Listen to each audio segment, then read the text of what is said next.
സച്ചിയുടെയും രേവതിയുടെയും ഇനി വരാനിരിക്കുന്ന നല്ലൊരു അടിപൊളി എപ്പിസോഡിന്റെ റിവ്യൂ ആണ് കേട്ടോ പറയുന്നത്. രേവതിയുടെ വളർച്ചയിൽ അസൂയ മൂക്കുന്ന ശ്രുതിയും ചന്ദ്രയും കൂടി അവൾക്കെതിരെ എന്തെങ്കിലും ചെയ്യണമെന്ന് തീരുമാനിക്കുവാണ്. അങ്ങനെ ഇരിക്കുമ്പോഴായിരിക്കും രേവതി ഇല്ലാത്ത സമയം ചന്ദ്രയുടെ കയ്യിൽ നിന്നും പലരും പൂ വാങ്ങിക്കൊണ്ടു പോകുന്നത്. എന്റെ കയ്യിൽ നിന്നും പൂക്കാരി ചേച്ചി എന്നും വിളിച്ച് പലരും പൂ വാങ്ങിക്കൊണ്ടു പോകുന്നത് ചന്ദ്രയ്ക്ക് വലിയ അപമാനമായിരിക്കും. അതിനിടയിൽ എരുതിയിൽ എണ്ണയൊഴിക്കാൻ എന്നതുപോലെ ശ്രുതിയും പലതും പറഞ്ഞ് എരിപിരി കയറ്റുന്നുണ്ട് ചന്ദ്രയെ. അവൾ എന്ത് എന്നെ പറ്റി വിചാരിച്ചിരിക്കുന്നത്? ഇപ്പൊ എല്ലാവരും എന്നെ പൂക്കാരി എന്നാ വിളിക്കുന്നത്. ഇങ്ങനെ പോയാൽ അധികം വൈകാതെ ഞാൻ ഇവിടെ തറയിലിരുന്ന് പൂ കെട്ടേണ്ടി വരുമല്ലോ എന്നൊക്കെ ഇങ്ങനെ പറഞ്ഞ് ബഹളം ഉണ്ടാക്കുന്ന ചന്ദ്രയെ ആശ്വസിപ്പിക്കുന്നുണ്ട് ശ്രുതി. അപ്പോൾ ആന്റിക്ക് പൂ കെട്ടാൻ അറിയോ എന്ന് ചോദിക്കുന്ന ശ്രുതിയോട്, ഏയ് എനിക്കതൊന്നും അറിയില്ല, അതൊക്കെ ആ രേവതിയുടെ ജോലിയല്ലേ.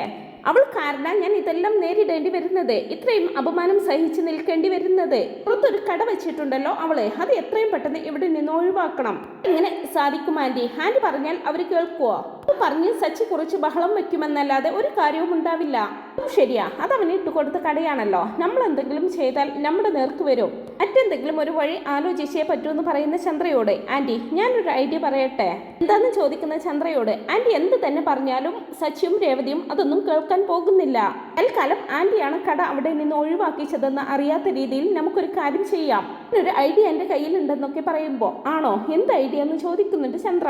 സച്ചി ആരുടെയും അനുവാദം ചോദിക്കാതെ പെട്ടെന്നൊരു ദിവസം അവിടെ കട ഇട്ടതല്ലേ. അങ്ങനെ ഒരു കട തുടങ്ങണമെങ്കിൽ ആദ്യം കോർപ്പറേഷനിൽ നിന്നും ലെറ്റർ വാങ്ങിക്കണം. സച്ചി അതൊന്നും ചെയ്തു കാണില്ല ആന്റി. നമ്മൾ കോർപ്പറേഷനിലേക്ക് വിളിച്ച് കംപ്ലൈന്റ് പറഞ്ഞാൽ അവർ തന്നെ കട ഒഴിവാക്കി കൊണ്ടുപോയിക്കോളും എന്നല്ലെങ്കിൽ ശ്രുതി പറയുമ്പോൾ ഒരുപാട് സന്തോഷമാകുന്നുണ്ട് കേട്ടോ ചന്ദ്രയ്ക്ക്. സൂപ്പർ മോളെ, ഇങ്ങനെ ചെയ്താൽ നമ്മളാണ് അതിന് പിന്നിലെന്ന് ആർക്കും കണ്ടെത്താനും പറ്റില്ല. മോളെ ശ്രുതി, നീ വേഗം അവിടേക്ക് വിളിച്ച് കംപ്ലൈന്റ് ചെയ്യേ.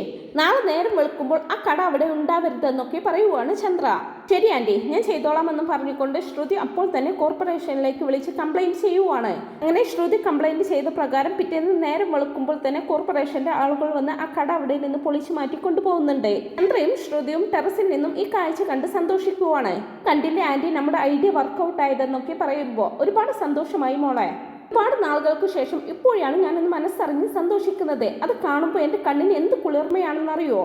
എന്തായാലും ആന്റി ഹാപ്പി ആയല്ലോ, എനിക്കത് മതി എന്നൊക്കെ പറയുമ്പോൾ, ആയി മോളെ, ഒരുപാട് ഹാപ്പി ആയി എന്ന് പറയുവാണ് ചന്ദ്ര. പിന്നെ അവരവിടെ നിന്ന് കട പൊളിച്ചു കൊണ്ടുപോകുന്ന സമയത്ത് തന്നെ ആയിരിക്കും രേവതി ഓട്ടോയിൽ വന്ന് ഇറങ്ങുന്നത്. അത് പൊളിക്കുന്നത് കാണുന്നതും രേവതി ഓടി വന്ന്, എന്താ സാറേ ചെയ്യുന്നതെന്ന് ചോദിക്കുന്നുണ്ട്. നിങ്ങൾ ആരാ? ഞങ്ങൾ കോർപ്പറേഷന്റെ ആളുകളാണ്, മാറി നിന്നേ അങ്ങോട്ട് എന്നൊക്കെ പറയുമ്പോൾ, സർ ഇതെന്റെ കടയാണ്, ഇതെന്തിനാ പൊളിച്ചോണ്ട് പോകുന്നത് എന്നൊക്കെ ചോദിക്കുമ്പോൾ, റോഡ് അരികിൽ കട വെച്ചാൽ പിന്നെ ഞങ്ങൾ എന്ത് ചെയ്യണം? ഇത് ഞങ്ങളുടെ വീടിന്റെ അരികിലല്ലേ കടയിട്ടിരിക്കുന്നത്, അതിലെന്താ പ്രശ്നമെന്നൊക്കെ ചോദിച്ച് രേവതി പല ന്യായങ്ങളും പറയുന്നുണ്ടെങ്കിലും അവർ ആ കട പൊളിച്ചു കൊണ്ട് പോവുകയാണ് കേട്ടോ. രേവതി അവരോട് പലതും പറഞ്ഞ് യാചിക്കുന്നത് മുകളിൽ നിന്നും സന്തോഷത്തോടെ കണ്ടുകൊണ്ട് നിൽക്കുവാണ് ശ്രുതിയും ചന്ദ്രയും. സമയം രവീന്ദ്രനും അവരോട് വന്ന് കാര്യങ്ങളൊക്കെ പറഞ്ഞ് മനസ്സിലാക്കാൻ ശ്രമിക്കുന്നുണ്ടെങ്കിലും, നിങ്ങൾ എന്തൊക്കെ പറഞ്ഞാലും ഞങ്ങൾക്കിത് ഇവിടെ നിന്ന് പൊളിച്ചു കൊണ്ടുപോയേ പറ്റൂ, ഞങ്ങൾക്ക് ഈ ഭാഗത്ത് നിന്ന് ഒരു കംപ്ലൈന്റ് വന്നിട്ടുണ്ടെന്നൊക്കെ പറയുമ്പോൾ, കംപ്ലൈന്റ് വന്നെന്നോ? ആരായിരിക്കും കംപ്ലൈന്റ് ചെയ്തതെന്നൊക്കെ അറിയാതെ നിൽക്കുവാണ് രവീന്ദ്രനും രേവതിയും. ഇങ്ങനെ രേവതിയും രവീന്ദ്രനും പലതും പറഞ്ഞു പിടിച്ചു നിൽക്കാനൊക്കെ ശ്രമിക്കുന്നുണ്ടെങ്കിലും അവരുടെ എതിർപ്പൊക്കെ അവഗണിച്ച് കോർപ്പറേഷൻകാരെ ആ കട പൊളിച്ചു മാറ്റുകയാണ് കേട്ടോ. അത് കാണുന്നതും രേവതി ആകെ തകർന്നു പോകുന്നുണ്ട്. അവൾ അവിടെ നിന്ന് പൊട്ടിക്കരയുവാണ് ചെയ്യുന്നത്. ശ്രുതിയും ചന്ദ്രയുമാണെങ്കിൽ അത് കണ്ട് മതി മറന്നങ്ങ് സന്തോഷിക്കുകയാണ്. ശ്രുതി രേവതിയോടായിട്ട് ചോദിക്കുന്നുണ്ട്, എന്താ രേവതി ഇത്? പെർമിഷൻ വാങ്ങിക്കാതെയാണോ ഇവിടെ കട വെച്ചത്? അതെങ്ങനെയാ? പെർമിഷൻ വാങ്ങിക്കേണ്ടതൊക്കെ കുറച്ചെന്തെങ്കിലും വിദ്യാഭ്യാസമുള്ളവർക്കല്ലേ അറിയുകയുള്ളൂ. ഇവര് ഭാര്യയും ഭർത്താവും മര്യാദക്ക് സ്കൂളിൽ പോലും പോയിട്ടില്ലല്ലോ. പിന്നെ ഇവർക്ക് എങ്ങനെയാ ഇതെല്ലാം അറിയുന്നത്? ഇപ്പൊ കണ്ടില്ലേ, എല്ലാം പൊളിച്ചോണ്ട് പോയി, ഇതെല്ലാം നമുക്കല്ലേ അപമാനം എന്നൊക്കെ പറഞ്ഞ് പരിഹസിക്കുന്നുണ്ട് ചന്ദ്ര. ഇത് അങ്ങനെ വിഷമത്തോടെ കടയിലുണ്ടായിരുന്ന പൂക്കളൊക്കെ എടുത്ത് വീട്ടിലേക്ക് വരുവാണ്. പിന്നീട് അങ്ങനെ ഓട്ടം കഴിഞ്ഞു വരുന്ന സച്ചി അവിടെ കട കാണാത്തത് കൊണ്ട് ഓടി വന്ന് രേവതിയോട് ചോദിക്കുന്നുണ്ട്, രേവതി പുറത്തുണ്ടായിരുന്ന നമ്മുടെ കട എവിടെ എന്നൊക്കെ ചോദിക്കുമ്പോ കരയുവാണ് രേവതി. അല്ല, നീ എന്തിനാ കരയുന്നത്? എന്താ കാര്യം? കരയാതെ സംഭവിച്ച കാര്യം പറയാന്നൊക്കെ പറയുമ്പോ കരഞ്ഞുകൊണ്ട് കാര്യങ്ങളൊക്കെ പറഞ്ഞു കൊടുക്കുന്നുണ്ട് സച്ചിക്ക്. കേൾക്കുന്നതും ഒരുപാട് ദേഷ്യം വരുന്നുണ്ട് സച്ചിക്ക്. എന്താ അവരുടെയൊക്കെ വിചാരം? അവരുടെ ഇഷ്ടത്തിന് കട അങ്ങ് പൊളിച്ചു കൊണ്ടുപോവാമെന്നാണോ? എന്താ അച്ഛ ഇതൊക്കെ? അച്ഛൻ ഇതൊന്നും കണ്ടില്ലേന്ന് ചോദിക്കുമ്പോ, ദേഷ്യപ്പെടാതെ പിന്നെ നമ്മുടെ വീടിന് മുമ്പിലല്ലേ കട വെച്ചിട്ടുള്ളത്, അതിൽ അവർക്ക് എന്താ പ്രശ്നം? കോമ്പൗണ്ടിന് ഉള്ളിലിരിക്കുന്നതല്ലേടാ നമ്മുടെ വീട്, പുറത്തുള്ളത് കോർപ്പറേഷന്റെ ഏരിയയല്ലേ, വെച്ച് റോഡ് അരികിൽ നമ്മളല്ലേ മതിൽ കെട്ടിയതെന്നൊക്കെ ചോദിക്കുന്നുണ്ട് സച്ചി. സമയം ശ്രുതി അങ്ങോട്ട് വന്ന് ചോദിക്കുന്നുണ്ട്, എന്ന് വെച്ച് റോഡ് അരികിൽ കൊണ്ടുപോയി കട വെച്ചാൽ അവർ വെറുതെ വിടുമെന്ന് തോന്നുന്നുണ്ടോ? അതിന് ഞാൻ നടു റോഡിലൊന്നുമല്ലല്ലോ പോയി കട വെച്ചിട്ടുള്ളത്. റോഡ് അരികിൽ ഒരു ചെറിയ കട വെച്ചപ്പോഴേക്കും അത് അവർ പൊളിച്ചുകൊണ്ട് പോയല്ലോ. ഞാനും അവരോട് ഒരുപാട് പറഞ്ഞു നോക്കിയതാടാ, പക്ഷെ അവരതൊന്നും കേൾക്കാൻ കൂട്ടാക്കിയില്ല. എന്നാലും അച്ഛാ അവിടെ ആ കട തുടങ്ങിയിട്ട് എത്ര നാളായി? ഇത്രയും നാളില്ലാത്ത പ്രശ്നം ഇപ്പോഴെങ്ങനെ വന്നത്? അതാടാ ഞാൻ പറഞ്ഞു വരുന്നത്. അവരോട് ആരോ ഇതിനെക്കുറിച്ച് കംപ്ലൈന്റ് ചെയ്തെന്ന്. ഇങ്ങനെ കംപ്ലൈന്റ് ചെയ്യാൻ മാത്രം ധൈര്യമുള്ളവർ ആരാ ഇവിടെ എന്നൊക്കെ സച്ചി ഇങ്ങനെ പറയുമ്പോൾ പേടിയോടെ പരസ്പരം മുഖത്തോട് മുഖം നോക്കുകയാണ് ചന്ദ്രയും ശ്രുതിയും. ആരാ അച്ഛാ കംപ്ലൈന്റ് കൊടുത്തതെന്നൊക്കെ ചോദിക്കുമ്പോൾ അതാരാണെന്നൊന്നും അവർ പറഞ്ഞില്ലടാ. എനിക്ക് അയൽപ്പക്കത്തുള്ള വീട്ടിലെ ആളെയാണ് സംശയം. അയാൾ ഇങ്ങനെ എപ്പോഴും നോക്കിക്കൊണ്ട് നിൽക്കുന്നത് കാണാം. അയാൾക്കിട്ട് 2 എണ്ണം കൊടുത്താൽ സത്യം പറയുമെന്നൊക്കെ പറഞ്ഞ് അയാളെ അടിക്കാനായിട്ട് പോകുന്ന സച്ചിയെ തടയുന്നുണ്ട് രവീന്ദ്രനും രേവതിയും കൂടിയിട്ട്. എടാ നിൽക്കടാ, നീ എന്ത് ചെയ്യാൻ പോവാ? സത്യം അറിയാതെ അവിടെയും ഇവിടെയും പോയി വെറുതെ പ്രശ്നം ഉണ്ടാക്കല്ലേ എന്നൊക്കെ പറയുമ്പോൾ എന്നാലും സത്യം അറിയണ്ടേ അച്ഛാ ആരാ കംപ്ലൈന്റ് കൊടുത്തതെന്ന് വെച്ച് നീ അത് എല്ലാ വീട്ടിലും പോയി ചോദിക്കാൻ പോവുകയാണോ? ഒരു പെണ്ണ് സ്വന്തം കാലിൽ നിന്ന് സമ്പാദിച്ചു കൂട്ടുന്നത് ആർക്കും ഇഷ്ടപ്പെട്ടിട്ടില്ല. അത് വിടെന്നൊക്കെ പറയുമ്പോൾ ഇത് തന്നെയാ ഞാൻ ആദ്യം മുതലേ പറഞ്ഞുകൊണ്ടിരുന്നത്. വീടിന് പുറത്ത് കട വെക്കരുതെന്ന്. എന്റെ വാക്ക് പക്ഷെ ആര് കേൾക്കാനാണെന്നൊക്കെ പറഞ്ഞ് ചന്ദ്ര ഇങ്ങനെ സ്വയം പറയുമ്പോൾ ചന്ദ്രയെ നല്ല സംശയം തോന്നുന്നുണ്ട് സച്ചിക്ക്. സച്ചി ഇങ്ങനെ അവരെ 2 പേരെയും സംശയത്തോടെ മാറി മാറി നോക്കുമ്പോൾ ഒരു ബിസിനസ് സ്ഥാപനം തുടങ്ങുന്നത് അത്ര ഈസി ഒന്നുമല്ല. ആ ഒരു ഉന്തുവണ്ടിയിൽ അങ്ങനെ കട തുടങ്ങാനൊന്നും പറ്റില്ല. അതിനൊക്കെ ഒരുപാട് പ്രൊസീജിയർ ഉണ്ട്. അതൊന്നും ചെയ്യാതെ കടയിൽ പോയി പച്ചക്കറികൾ വാങ്ങി വരുന്നത് പോലെ പെട്ടെന്ന് ഒരു ദിവസം കടയിട്ടാൽ ഇങ്ങനെയെല്ലാം നടക്കും. ഇത് നടക്കുമെന്നാ നീ പറയുന്നതെന്ന് ചോദിക്കുന്ന സച്ചിയോട് ഇപ്പോൾ കട പോയില്ലേ? നിങ്ങളുടെ ഭാഗത്തും തെറ്റുണ്ട്. എന്തുകൊണ്ടാ കട തുടങ്ങുന്നതിന് മുമ്പ് പെർമിഷൻ വാങ്ങാതിരുന്നതെന്നൊക്കെ ചോദിക്കുവാണ് ശ്രുതി. ഞങ്ങൾ എന്താ വലിയ ജ്വല്ലറിയോ മറ്റോ ആണോ തുടങ്ങുന്നത്? ആർക്കും ശല്യമില്ലാത്ത ഒരു ചെറിയ പൂക്കട ഇട്ടു.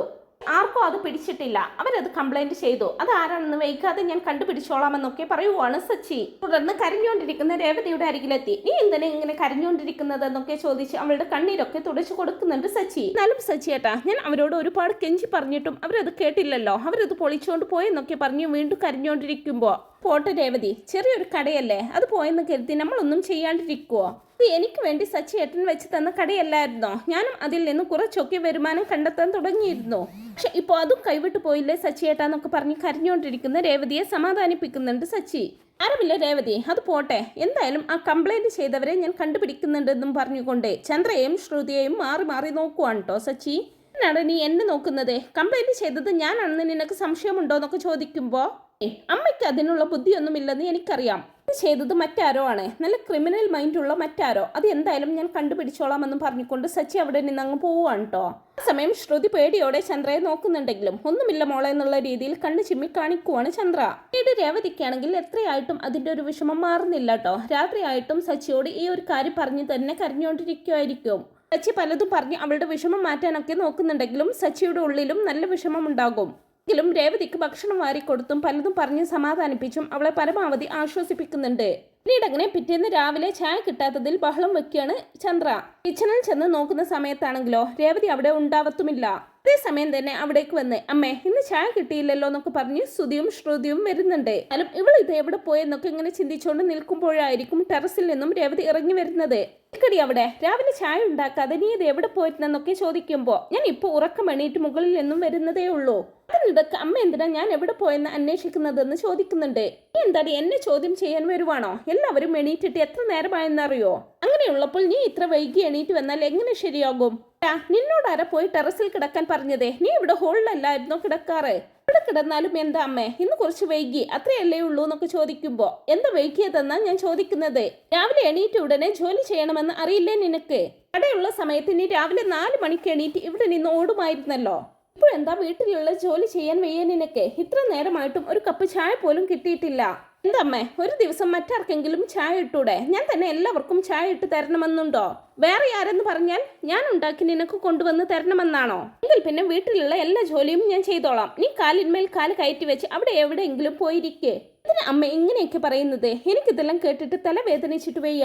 അല്ലെങ്കിൽ തന്നെ എന്റെ കട പോയ സങ്കടത്തിലാണ് ഞാൻ. ഇപ്പൊ ചായ അല്ലേ വേണ്ടത്? കുറച്ചു നേരം വെയിറ്റ് ചെയ്യേ, ഇപ്പൊ ഉണ്ടാക്കി തരാമെന്നും പറഞ്ഞുകൊണ്ട് രേവതി കിച്ചണിലേക്ക് പോവുകയാണ്. അതേസമയം ചന്ദ്ര രേവതി എങ്ങനെ കുറ്റപ്പെടുത്തുന്നതിന് സച്ചി വന്ന് പലതും പറയുന്നൊക്കെയുണ്ട്. പിന്നീട് ഓട്ടം പോകുന്ന സച്ചി ഈ കാര്യം തന്റെ കൂട്ടുകാരോട് പോയി പറയുവാണ്. ആർക്കും അതറിയുമ്പോൾ വല്ലാത്ത വിഷമമാവുന്നുണ്ട്. ആരാടാ കംപ്ലൈന്റ് ചെയ്തതെന്നൊക്കെ ചോദിക്കുന്ന മഹേഷിനോട് ആർക്കറിയാം. എന്തായാലും ഇതിന് പിന്നിൽ കളിച്ചത് പുറത്തുള്ളവരൊന്നും ആയിരിക്കില്ല, വീടിനകത്തുള്ളവർ തന്നെയായിരിക്കും. അതെനിക്കുറപ്പുണ്ട്. അത് ഞാൻ കണ്ടുപിടിച്ചോളാം. പക്ഷെ രേവതിയുടെ സങ്കടം കണ്ടു നിൽക്കാൻ പറ്റുന്നില്ലടാ. അവളിങ്ങനെ കരഞ്ഞോണ്ടിരിക്കുക. കോർപ്പറേഷനിൽ പോയി സംസാരിച്ചുകൂടായിരുന്നോ എന്ന് ചോദിക്കുമ്പോൾ അവിടെ പോയിട്ടാടാ ഞാൻ വരുന്നത്. ഫൈന് കെട്ടി വണ്ടി എടുത്തുകൊണ്ട് പോകാൻ പറഞ്ഞു. ഇനിയും അവിടെ തന്നെ കടയിടരുതെന്നാ പറഞ്ഞത്. പിന്നെ ഞാൻ എന്ത് ചെയ്യാനാന്നൊക്കെ പറയുവാണ് സച്ചി. എന്നാലും ഇത് വല്ലാത്തൊരു ചതിയായി പോയല്ലോ. നീ അങ്ങനെ ഒരു കട ഇട്ട് കൊടുത്തപ്പോൾ പങ്ങളും ഒരുപാട് സന്തോഷിച്ചതാ. ഒരുപാട് ഓർഡറുകളൊക്കെ കിട്ടി തുടങ്ങിയതായിരുന്നു. അങ്ങനെയല്ലേ നിനക്കും കാർ വാങ്ങിച്ചു തന്നത്. പെട്ടെന്നത് നഷ്ടപ്പെടുമ്പോൾ രേവതിക്കെന്നല്ല ആർക്കും സഹിക്കാൻ പറ്റില്ലെന്നൊക്കെ പറയുന്നുണ്ട് മഹേഷ്. പക്ഷെ ഇതങ്ങനെ വെറുതെ വിടാൻ ഞാൻ ഉദ്ദേശിച്ചിട്ടില്ല. രേവതിക്ക് എന്തെങ്കിലും ഒരു ജോലി വേണം, അല്ലെങ്കിൽ അമ്മ ഇങ്ങനെ അവളെ കുറ്റപ്പെടുത്തിക്കൊണ്ടേയിരിക്കും. എനിക്കൊരു ഐഡിയ തോന്നുന്നു. എല്ലാവരും പൂ വാങ്ങിക്കാൻ വേണ്ടി കടയിലേക്ക് വരുമല്ലേ. ചില സമയങ്ങളിൽ അവർക്ക് വരാൻ പറ്റില്ലല്ലോ. അങ്ങനെയുള്ളപ്പോൾ അവർക്ക് നമ്മൾ തന്നെ പൂ കൊണ്ടുപോയി കൊടുത്താലോ എന്നൊക്കെ ചോദിക്കുമ്പോൾ നീ എന്താടാ പറഞ്ഞു വരുന്നത്, ഞങ്ങൾക്കൊന്നും മനസ്സിലാവുന്നില്ലെന്ന് പറയുന്നുണ്ട് അവര്. ഈ ഫുഡും മറ്റു സാധനങ്ങളൊക്കെ വീട്ടിൽ കൊണ്ടുപോയി കൊടുക്കാറുണ്ടല്ലോ. അങ്ങനെ പൂക്കളും വീട്ടിൽ കൊണ്ടുപോയി കൊടുക്കാമല്ലോ. ഓൺലൈൻ പൂക്കട, അവൾക്കൊരു വണ്ടി വാങ്ങിച്ചു കൊടുത്താൽ പോരെന്നൊക്കെ ചോദിക്കുമ്പോൾ അത് നല്ല ഐഡിയ ആണല്ലോ എന്ന് പറയുന്നുണ്ട് മറ്റുള്ളവരും. ആണെങ്കിൽ ഉടനെ തന്നെ ഒരു വണ്ടി വാങ്ങിക്കണമെന്നൊക്കെ പറയുമ്പോൾ അതിന് ഒരുപാട് ക്യാഷ് ചെലവാകില്ല എന്ന് ചോദിക്കുന്നതും. ക്യാഷ് ചിലവാകാതെ എന്തെങ്കിലും കാര്യം നടക്കുവോ? എന്റെ കയ്യിൽ പക്ഷേ കുറച്ചേ ഉള്ളൂ, വണ്ടി വാങ്ങിക്കാനൊന്നും തികയില്ലെന്നൊക്കെ പറയുമ്പോൾ അവരെല്ലാവരും കൂടി സച്ചിയെ സഹായിക്കുന്നുണ്ട്. അങ്ങനെ ഫ്രണ്ട്സിന്റെ കയ്യിൽ നിന്നും ക്യാഷ് വാങ്ങിച്ചുകൊണ്ട് സച്ചി നേരെ സ്കൂട്ടിയുടെ ഷോറൂമിലേക്ക് പോവുകയാണ്. ചെന്ന് ഒരു സ്കൂട്ടി വേണം, വൈഫിനാണ്, ലേഡീസ് ഒക്കെ ഓടിക്കുന്നത് പോലത്തെ എന്നൊക്കെ പറയുമ്പോൾ അവർ കാണിച്ചു കൊടുക്കുന്നുണ്ട് കേട്ടോ സച്ചിക്ക്.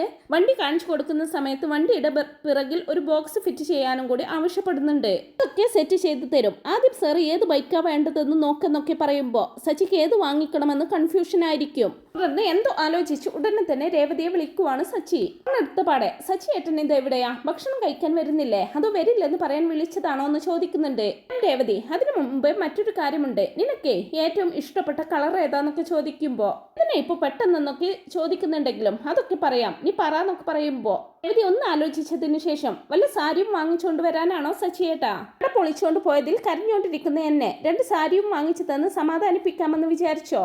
ഓഹോ, സമാധാനിപ്പിക്കാൻ അപ്പൊ 2 സാരി വാങ്ങിച്ചു തന്നാൽ മതിയോ? ഇതൊരു പുതിയ അറിവാണല്ലോ എന്നൊക്കെ പറയുന്ന സച്ചിയോട്. വേണ്ട സച്ചിയേട്ടാ, എനിക്കിപ്പോ സാരിയൊന്നും വേണ്ട. ഇപ്പോൾ തന്നെ എന്റെ അടുത്ത് ഒരുപാട് സാരികളുണ്ട്, എനിക്കൊന്നും വേണ്ട. സംസാരിച്ചുകൊണ്ട് നിൽക്കാതെ സച്ചിയേട്ടൻ വേഗം ഭക്ഷണം കഴിക്കാൻ വാന്ന് പറയുവാണ് രേവതി. രേവതി, അതിനു മുമ്പ് ഞാൻ ഈ ചോദിച്ചതിന് മറുപടി പറ. നിനക്ക് ഇഷ്ടപ്പെട്ട കളർ ഏതാന്ന് വീണ്ടും ചോദിക്കുമ്പോ ആലോചിച്ചതിന് ശേഷം രേവതി തനിക്ക് ഇഷ്ടമുള്ള ഒരു കളർ പറഞ്ഞു കൊടുക്കുന്നുണ്ട് സച്ചിക്ക്. പിന്നെ രേവതി പറഞ്ഞു കൊടുത്ത കളറിലുള്ള ഒരു സ്കൂട്ടിയും വാങ്ങിക്കൊണ്ട് തിരികെ വീട്ടിലേക്ക് വരുവാണ് സച്ചി. വീട്ടിലെത്തിയ സച്ചി രേവതിക്ക് ഒരു സർപ്രൈസ് കൊടുക്കാനായിട്ട് അകത്ത് കയറാതെ ഫോൺ എടുത്ത് അച്ഛനെ വിളിക്കുവാണ്. ഫോൺ എടുത്ത് രവീന്ദ്രൻ എന്താ സച്ചി എന്നൊക്കെ ചോദിക്കുമ്പോൾ അച്ഛൻ ഇവിടെ വീട്ടിലില്ലേ എന്ന് ചോദിക്കുന്നതും അതെ, നീ എവിടാന്ന് ചോദിക്കും. ഞാനിവിടെ വീടിന്റെ പുറത്തുണ്ട്, അച്ഛൻ ഇങ്ങോട്ട് പുറത്തേക്ക് വാന്നൊക്കെ പറയുമ്പോൾ എന്താടാ കാര്യമെന്ന് ചോദിക്കുന്നുണ്ട്. അച്ഛൻ ഇങ്ങോട്ട് വാന്നേ, ഞാൻ പറയാം, വരുമ്പോൾ അമ്മയെയും കൂടെ കൂട്ടിക്കോന്നും പറഞ്ഞുകൊണ്ട് ഫോൺ കട്ട് ചെയ്യുവാണ് സച്ചി. രവീന്ദ്രനെ വിളിച്ചു കഴിഞ്ഞ് സച്ചി ശ്രുതിയെയും വിളിക്കുന്നുണ്ട്, ശ്രുതിയെയും കൂട്ടി പുറത്തേക്ക് വരാൻ പറഞ്ഞുകൊണ്ട്. അതിനുശേഷം ശ്രീകാന്തിനെയും വിളിച്ച് വർഷയെയും കൂട്ടി പുറത്തേക്ക് വരാൻ പറയുന്നുണ്ട്. അങ്ങനെ ഏറ്റവും ഒടുവിൽ രേവതിയെ വിളിച്ച് പുറത്തേക്ക് വരാൻ ആവശ്യപ്പെടുവാണ് സച്ചി. രവീന്ദ്രൻ എല്ലാവരെയും കൂട്ടി പുറത്തേക്ക് വരുന്നതും സച്ചി അവിടെ ഗേറ്റ് അടച്ച് ഗേറ്റിൽ ചാരിങ്ങനെ നിൽക്കായിരിക്കും. ഞാനിവിടെ ഇളിച്ചുകൊണ്ട് നിൽക്കുന്നത് കാണാനാണോ നമ്മളെല്ലാവരെയും വിളിപ്പിച്ചതെന്ന് ചന്ദ്ര ചോദിക്കുമ്പോൾ നീ എന്തിനാടാ വിളിച്ചതെന്ന് ചോദിക്കുന്നുണ്ട് രവീന്ദ്രനും. എന്തിനാടാ വിളിപ്പിച്ചതെന്ന് വെച്ചാൽ അതങ്ങ് പറഞ്ഞൂടെ, വെറുതെ മനുഷ്യന്റെ സമയം മെനക്കെടുത്താനെന്നൊക്കെ പറയുന്ന ശ്രുതിയോട്. പറയാടാ, മുമ്പ് എല്ലാവരും എത്തിയിട്ടുണ്ടോ എന്ന് നോക്കട്ടെ എന്ന് പറഞ്ഞുകൊണ്ട് സച്ചി എല്ലാവരെയും എണ്ണി തിട്ടപ്പെടുത്തുന്നുണ്ട്. തുടർന്ന് രേവതിയെ അടുത്തേക്ക് വിളിക്കുന്നുണ്ട് സച്ചി. ഇപ്പൊ ഒരു കാഴ്ച കാണാം, അത് കാണാനാണ് ഞാൻ എല്ലാവരെയും വിളിപ്പിച്ചത്. കാഴ്ച പുതിയതായിട്ട് വല്ല ഷോറൂമും ഓപ്പൺ ചെയ്യാൻ പോകുന്നുണ്ടോ എന്ന് ചോദിക്കുന്നുണ്ട് വർഷ. ആരെ, ഇവനോ? രാവിലെ മുതൽ ഏതെങ്കിലും വല്ല ബാർ തുറക്കുന്നുണ്ടോ എന്നായിരിക്കും ഇവൻ നോക്കിയിരിക്കുക എന്ന് പറയുവാണ് ചന്ദ്ര. ഇപ്പൊ കോമഡിയാണ് പറഞ്ഞതെങ്കിൽ അത് അവിടെ തന്നെ വെച്ചേക്കെ, നമുക്ക് വൈകുന്നേരം ഇതും പറഞ്ഞു ചിരിക്കാമെന്നും പറഞ്ഞുകൊണ്ട് ചന്ദ്രക്ക് നല്ല മറുപടി കൊടുക്കുന്നുണ്ട് സച്ചി.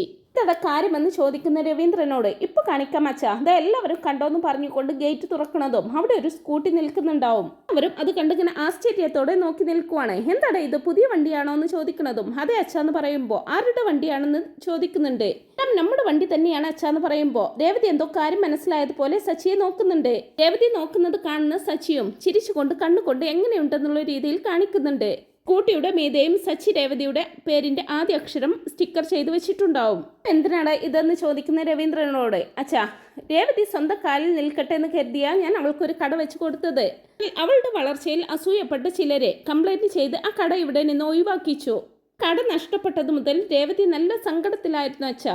അത് മാത്രമല്ല അവളിങ്ങനെ വെറുതെ വീട്ടിലിരിക്കുന്നത് ശരിയല്ലെന്ന് എനിക്ക് തോന്നി. ഇവിടെയുള്ള പലരും ജോലി ചെയ്യാൻ ആരംഭിക്കുന്നതിന് മുമ്പേ എൻ്റെ ഭാര്യ ചെറുപ്രായത്തിൽ തന്നെ ജോലി ചെയ്ത് സമ്പാദിക്കാൻ തുടങ്ങിയതാ.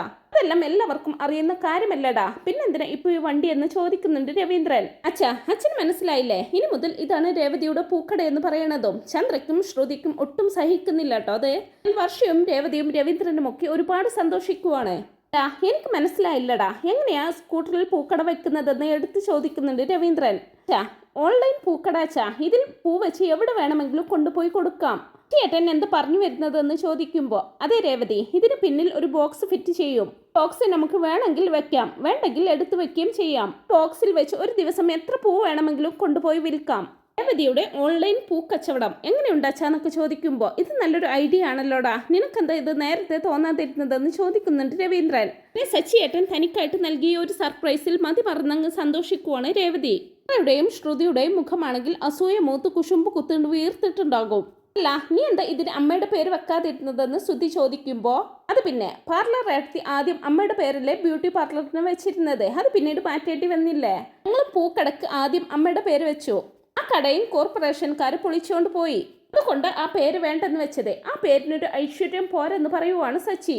സമയം വർഷം മുമ്പോട്ട് വന്ന് രേവതി ചേച്ചി, സച്ചി ഏട്ടൻ്റെ ഈ ഐഡിയ സൂപ്പറാട്ടോ, ഈ വണ്ടി എടുത്ത് എവിടെ വേണമെങ്കിലും പോവാമല്ലോ, ിന്റെ ഉള്ളിൽ വരെ പാർക്ക് ചെയ്യാം. ചേച്ചി ആരും ഒന്നും പറയാൻ പോകുന്നില്ല. എന്തായാലും പുതിയ കടക്കന്റെ അഭിനന്ദനങ്ങൾ ചേച്ചി എന്നൊക്കെ പറഞ്ഞ് കൈ കൊടുക്കുന്നുണ്ട് വർഷ. അന്ന് സ്കൂട്ടിയുടെ ചാവി രവീന്ദ്രന്റെ കയ്യിലേക്ക് കൊടുത്ത് അത് രേവതിക്ക് കൊടുക്കാൻ ആവശ്യപ്പെടുവാണ് സച്ചി. അങ്ങനെ രേവതിക്ക് ചാവി കൈമാറാൻ ചന്ദ്രയെ അടുത്തേക്ക് വിളിക്കുന്നുണ്ടെങ്കിലും മനസ്സില്ല മനസ്സോടെ വരുവാണ് കേട്ടോ ചന്ദ്ര. അവര് രണ്ടുപേരും കൂടി സ്കൂട്ടിയുടെ ചാവി രേവതിക്ക് കൈമാറുവാണ്. രേവതി അവരുടെ രണ്ടുപേരുടെയും അനുഗ്രഹം വാങ്ങിക്കുകയും ചെയ്യുന്നുണ്ട്. രേവതി, ഇനി നിന്നെ ജോലിയില്ലാതെ വെറുതെ ഇരിക്കുന്നവരെന്ന് ആരും വിളിച്ചുകൂടാ. വാ, വണ്ടി എടുത്ത് ഓടിച്ചു നോക്കേ. അല്ല, നിനക്ക് വണ്ടി ഓടിക്കാൻ അറിയോ എന്നൊക്കെ ചോദിക്കുമ്പോ ചേട്ടൻ എന്റെ ബാക്കിൽ കയറിയിരിക്കേ, അപ്പൊ അറിയാം എനിക്ക് വണ്ടി ഓടിക്കാൻ അറിയോ ഇല്ലയോ എന്ന്. ചോദിച്ചതിന് ആദ്യം മറുപടി പറയാന്നൊക്കെ പറയുമ്പോൾ അവൾക്ക് ഓടിക്കാൻ അറിയാവുന്നത് കൊണ്ടല്ലേ നിന്നോട് കയറിയിരിക്കാൻ പറഞ്ഞത്. കയറിയിരിക്കുന്ന രവീന്ദ്രനും പറയുമ്പോൾ രേവതിയുടെ ബാക്കിൽ ഇരിക്കുവാണ് കേട്ടോ സച്ചി. പിന്നെ സച്ചിയെയും ബാക്കിലിരുത്തി രേവതി നല്ല സ്മൂത്ത് ആയിട്ട് സ്കൂട്ടി ഓടിച്ചുകൊണ്ടിരിക്കുവാണ്. രേവതി സ്കൂട്ടി ഓടിച്ചുകൊണ്ട് പോകുന്നത് അസൂയ മൂത്തുകൊണ്ട് കണ്ടുകൊണ്ട് നിൽക്കുവാണ് ശ്രുതിയും ചന്ദ്രയും. പിന്നീട് രേവതി ആ സ്കൂട്ടി ആയിട്ട് തന്റെ ചേച്ചിമാരെ കാണാനും തന്റെ വീട്ടിലേക്കും ഒക്കെ പോകുന്നുണ്ട്. അവരോടൊക്കെ വല്ല കാര്യത്തിൽ പറയുന്നുണ്ട് തന്റെ സച്ചിയേട്ടൻ തനിക്ക് വേണ്ടി വാങ്ങിച്ചു തന്നതാണെന്നുള്ള കാര്യം. രേവതിക്ക് സ്കൂട്ടി കിട്ടിയതിൽ അവർക്കും ഒരുപാട് സന്തോഷമാകുന്നുണ്ട്. അങ്ങനെ വളരെയധികം രസകരമായിട്ടുള്ള എപ്പിസോഡുകളൊക്കെയാണ് കേട്ടോ ഇനി വരാനായിട്ട് പോകുന്നത്. അപ്പോൾ ഈ വീഡിയോ നിങ്ങൾക്ക് ഇഷ്ടപ്പെട്ടെങ്കിൽ ലൈക്ക് ചെയ്യാനും ചാനലൊന്ന് സബ്സ്ക്രൈബ് ചെയ്ത് സപ്പോർട്ട് ചെയ്യാനും മറക്കല്ലേ friends. Thanks for watching my video.